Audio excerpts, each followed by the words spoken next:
السلام عليكم ورحمة الله وبركاته. الحمد لله كفى وسلام على عباده الذين اصطفى أما بعد فأعوذ بالله من الشيطان الرجيم بسم الله الرحمن الرحيم وتعاونوا على البر والتقوى وقال النبي صلى الله عليه وسلم الله في عون العبد ما كان العبد في عون أخيه.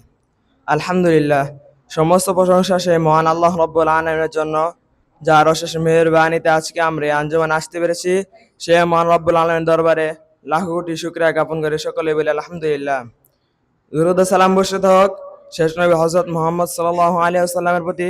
সকলে বলে আল্লাহুম্মা সাল্লি আলাইহি আল্লাহুম্মা বারিক আলাইহি।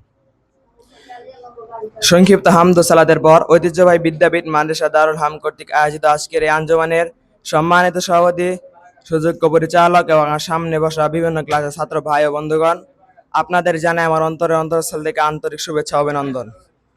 আপনারা অবগত হয়েছেন যে আজকে আমাকে আঞ্জুমানের পক্ষ থেকে বিষয় দেওয়া হয়েছে পারস্পরিক সহযোগিতা।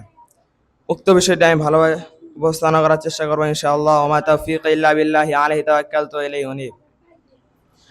আল্লাহ তাআলা কোরআনে কারিমে বলেন, ওয়া তাআওয়ানু আলাল বিররি ওয়াত তাকওয়া, তোমরা সৎ কাজে সহযোগিতা করো এবং অসৎ কাজে সহযোগিতা করো না। রাসূল সাল্লাল্লাহু আলাইহি ওয়াসাল্লাম বলেছেন, আল্লাহু ফি আউনিল আবদি মা কানা আল আবদু ফি আউনি আখি। বান্দা যতক্ষণ তার ভাইয়ের সাহায্যে সহযোগিতা নিয়োজিত থাকে, আল্লাহ তাআলা তার সহযোগিতায় নিয়োজিত থাকে।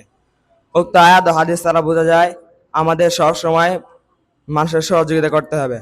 পরিশেষে বলতে চাই, আল্লাহ তাআলা আমাদের এই আয়াত ও হাদিসের উপর আমল করার তৌফিক দান করুক। ওয়া আখিরু দাওয়ানা আলহামদুলিল্লাহি রাব্বিল আলামিন। আসসালামু আলাইকুম ওয়া রাহমাতুল্লাহি ওয়া বারাকাতুহু।